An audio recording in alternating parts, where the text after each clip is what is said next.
Yo, still Bills, what's the deal, man? It's Friday Eve.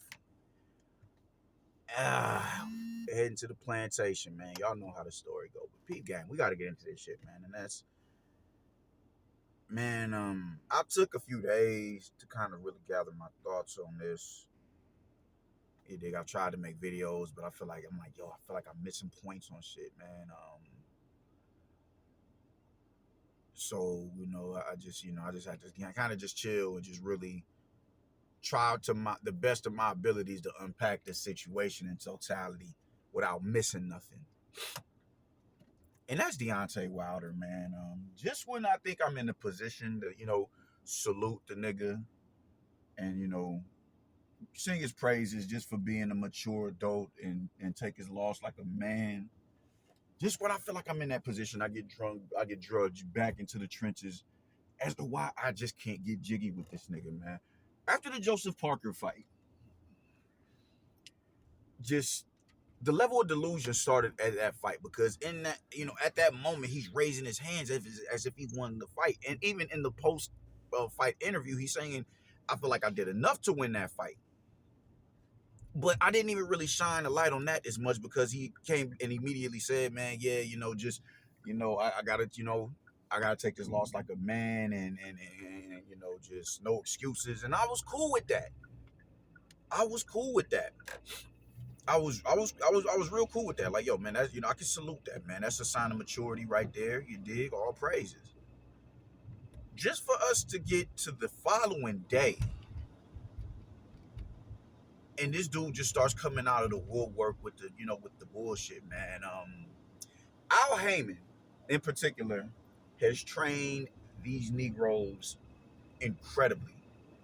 He took a social struggle, a social and systemic issue, and found a way to amalgamate that into the boxing sphere. To where now I'm not mad at people who push a sense of nationalism. I'm not mad at that, man. But with that, you still have to live within a realm of reality. You dig what I'm saying? Like, I'm not about to just sit here and just accommodate you in your bullshit. If you want bullshit, just you all man, well, I'm black. Cause nah, bro, no, no. I'm not about to let you sit here and dilute the movement and the social struggle that we are still in as a people today. That nigga's black, cool. He fucked up. He got his ass beat. You dig? I'm not about to allow you to warp the minds of the brethren because you can't take a loss. Not doing it. But he has got to a point where he's taking a social struggle. And like I said, he's amalgamated it into the boxing sphere to where, just people are hungry to be woke now. People are hungry for history. They're hungry for the truths that you can't get in mass media. You dig? People are really starting to dig beneath the surface and find themselves, discover their heritage, their lineage. That's a beautiful thing. They're seeing the bullshit that's going on with the brethren on a social level, on a systemic level. I like even from a political scale, on a political level. Black people are getting a lot more astute. The one thing, I'm not a student of politics, but I'm through following the people that I followed over the years who are versed in political science. I like them. I like I like the game that they kick, and I like how they've codified. I like how they codified the people on one unified front, not in totality, but enough to where it's making it's causing waves on the political scale. I like the fact, yo, weaponize your vote. I dig that shit. You dig? But this is what you get in this era, in this woke era, in this social media era. You're exposed to a lot more truths that you wasn't exposed to when regular media had. They control. They controlled the narrative. So that's a beautiful thing. But he tapped into that and found a way to dip that into the boxing sphere. So it warped the minds of the people to where you can't call a fighter out on their bullshit without being deemed a coon. And because of that, a lot of niggas are scared to do that. And if they do decide to call out a certain fighter on their bullshit, they tiptoe around the issue. I vividly remember after Wilder got his ass beat by Fury the second time, I was watching Nuke's live, IBFP. Shout out to the IBFP. I was watching his live. And it was a whole bunch of niggas coming in there, and they was really going to bat for Deontay Wilder, but they couldn't they can't articulate what's going on a boxing level. So the only thing that they can relate to is the fact that it's a black man and well, he got cheated. Like as if we're still on the plantations getting our patents snatched from us by the slave masters. Like, nah, this ain't it, bro. Does that happen today? Absolutely. Absolutely. Absolutely. We are appropriated. Our intellectual property, our creativity is appropriated en masse. Absolutely. Are we cheated in a lot of spaces? Absolutely. But Wilder just got his ass beat. And that's just the long and short of it. That's just the long and short of it. But they would join these lives and they would just put their hood on it as just to stand in solidarity with the nigga. And it's like, bro, they would just put them in the spaces, put their hoods on and put their fists in the air. And I'm like, y'all don't understand how stupid y'all look. Y'all don't understand how stupid y'all look. But they have trained these niggas to think like that, and it's becoming a sickness. It's becoming a sickness, and now people are getting privy to it. And the only niggas that are they kind of that he can run back to for solace and comfort is them alphabet niggas, because they gonna continue to beat the drum on behalf of that nigga. You dig what I'm saying? This is the same dude who said Joseph Parker will be out of there in 3 rounds, and you lost. You got flawless victory, bro. 19 punches landed in a 12-round fight for 3 minutes a round. You landed less punches than Regis landed on Devin Haney. You had Joseph Parker in there looking like a defensive wizard, and that's not his game. What the fuck is going on? On his most magnificent day, he should have never been able to beat me. Why? Says who? Fam, you at your best was going through the gears with Luis Ortiz. And niggas can argue that you got saved against Luis Ortiz in around about the 8th or 9th round, when they prolonged that break in between rounds. But on Joseph Parker's most magnificent day, he couldn't beat you. That is the second best opponent on your resume next to Tyson Fury, and you lost. The 2 best opponents that you fought, you lost. The step-ups, you lost. You lost. So it's not out of the realm of possibility for Joseph Parker to go in there and beat the shit out of you, even when you're the bronze bomber with this killer instinct. So if that's not enough, you got niggas, just I don't know how we get to the point where they get to asking Eddie Hearn about the fight and how they're interpreting Eddie Hearn's demeanor in this fight is just completely off base. They're expecting Eddie Hearn to kick, punch the air and kick the rocks down on the ground or whatever because he lost. And that's just not the case.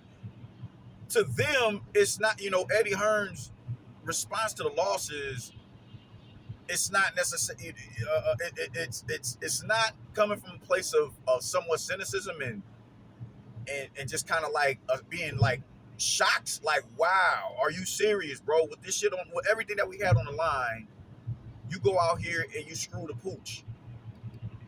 It's not coming from that place. It's coming from a place of, yes, we're so happy we don't have to deal with a Deontay Wilder. That's how y'all interpret it. And that's how he interpreted it. And that's how y'all niggas interpreted it. Never mind the fact, like, bro, how are you scared of a nigga that you signed a 2-fight deal with? For the second time. For the second time, bro. This nigga has been going on beating this drum that Anthony Joshua has been ducking him. Eddie Hearn don't want that fight. Bro, you literally said they offered you more money to fight Joshua than Tyson Fury. You trying to guilt trip Fury into a fight. You shot your own self in the foot because you let the cat out of the bag and let it be known that Anthony Joshua put up more show to come holler at him, and you ain't want it. So they're ducking you because you opted out of a fight. That just don't make no sense. They're scared of you and don't want to fight you. And they're happy and overjoyed not to fight you because you lost. I'm scared of you because after you lost to an opponent that I beat 6 years ago and took his belt from him and his O. Y'all have any idea how just void of reality that sounds? They don't want that fight. They don't want that fight. How? When we finally got it to the point where we can get this shit over the line and get what we've been asking for about 5 years now, and you found a way to fuck that shit up. fumble the bag for the second time in a row. Wow. Anthony Joshua's a lot more, he's a lot more happy and jovial after the, or as he's coming down to fight Ottawa Lane. Yes, I can go back to myself because I'm in a position where I can violate this nigga. Cool, I can smile again. I'm on my way to fuck this nigga up right now. Yeah, yeah. But y'all are interpreting this shit as if he's happy and he's overjoyed because now he doesn't have to fight a Deontay Wilder, even though he signed to fight you for 2 fucking fights. It makes no sense, the conclusions that y'all jump to aid this nigga in his bullshit. And y'all niggas is beating the drum on behalf of it. Yeah, shit, yeah, I was saying the same thing.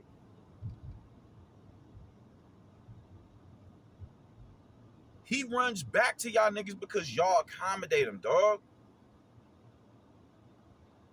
And they're not even interviews that y'all holding with this dude. Y'all just let him go in there.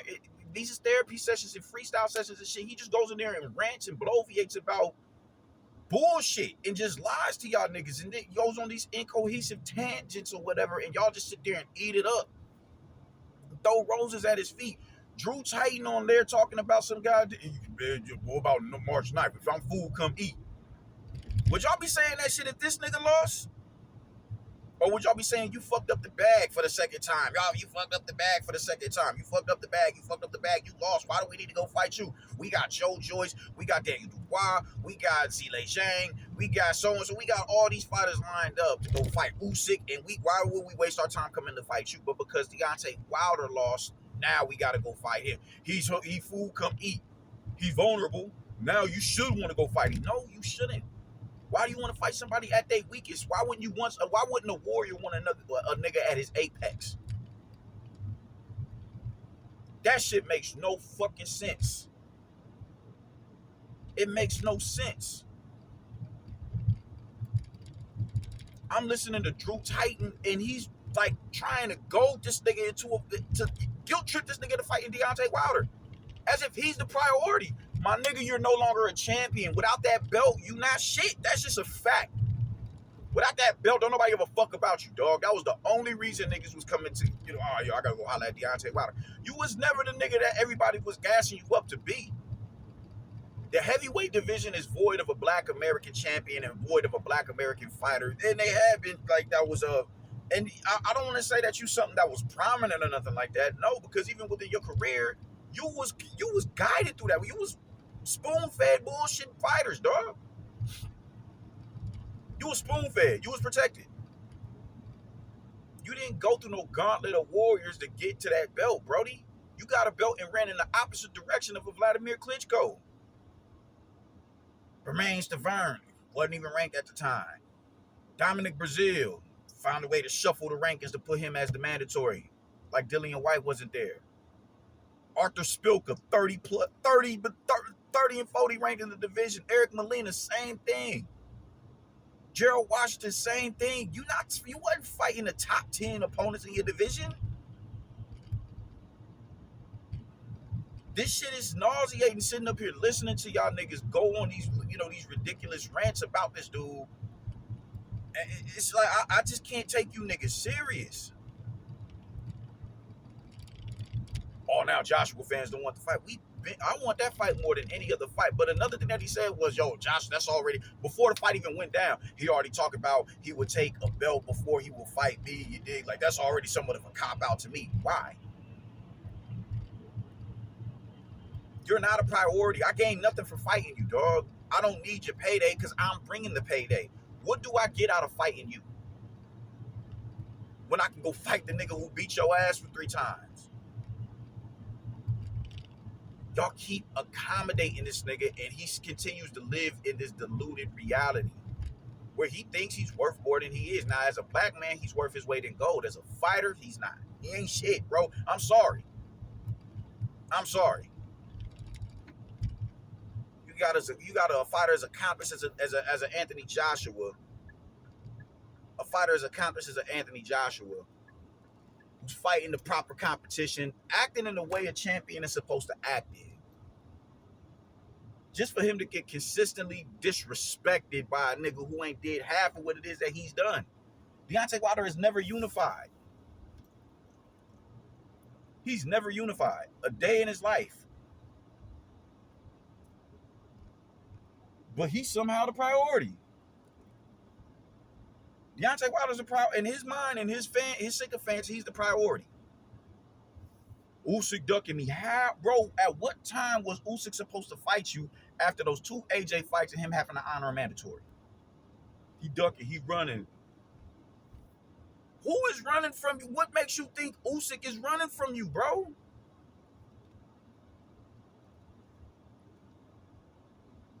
I'm just trying to I need to understanding of what makes y'all think that this dude is just like, what do y'all see in this nigga? What do y'all see that as? Y'all like, man, don't nobody want that. Don't nobody want that drama with Deontay. Says who? Dillian White was begging for that fight. I'll fight him in Alabama with USA judges, man. Just give me the fight. I just want to hurt him. And you found a way to try to turn that into some gay shit like he got a crush on you because he wanted to fight you. What kind of logic is that? What kind of logic is that, bro? Like, I just don't get it with you. Man, hey, yo, man, nah, because I got a little bit more to say before I get to work, man. I'll be right back. Pause. All right, man, I'm back. But y'all niggas is a trip, man. Just even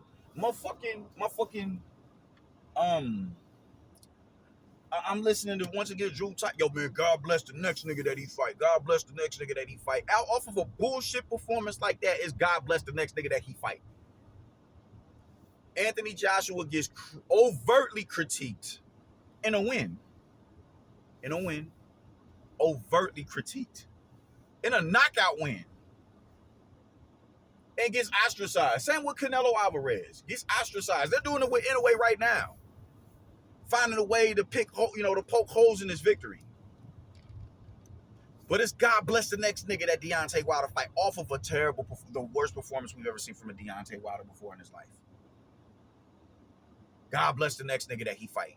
And what about March 9th? You know what I'm saying? Like, go fight him. Go fight. Like, you are trying to guilt trip this nigga into fighting a nigga who just lost. And then I think the kicker in all this is he didn't talk that shit to Deontay Wilder after the victory because he knows what Deontay Wilder's gonna do to the next nigga that he fights if he decides to fight him. And that is the most that shit right there. Just I think that's the like just the biggest head scratcher. He just beat the shit out of Al in 5 rounds. The same nigga that the only heavyweight that's gonna beat Deontay Wilder is Tyson Fury. He damn near stopped Fury. Damn near stopped him. Went against his fighting identity and decided to put his head in the chest of a Tyson Fury and cut him and damn near stopped him. Any other fighter that gets stopped. He outlines this nigga in chalk in 5 rounds.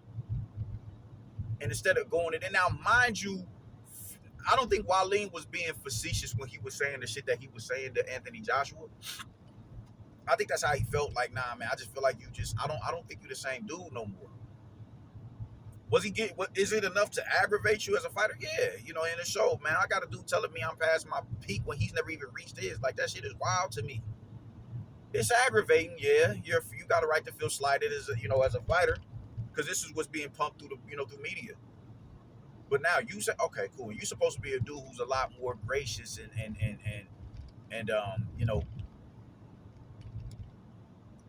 a little bit more choicey with the words that you decide to use. And what do you decide to do? You running off of your mouth. All right, cool. So I disregard all that shit, beat the ever living shit out of you, and when I'm in a position to really further exert my dominance over you in the victory, I'll extend you an olive branch, man. You be all right. You back there getting stitched up. You be all right. You live to fight another day. And what does he say to Deontay Wilder? Yo, man, we can still make that fight happen. I can kick you while you're down, but I'm not going to stoop to your level. And is that the fight that the fans want? And the fans roared for that shit. You know why? Because it's called having a moral compass. It's having a moral compass. It's having a high character. Oh shit, John is back. It's high. It's called having a high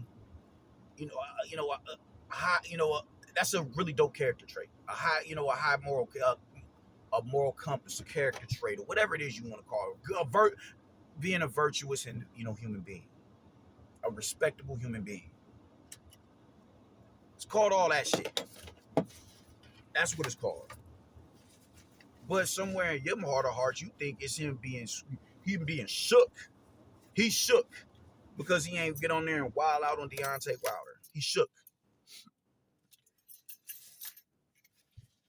He's scary because he ain't getting there and wild out on Deontay Wilder. Anything y'all could do to remove Anthony Joshua's victory and take the brunt of Deontay Wilder's embarrassing loss off of him, that's what y'all are gonna do.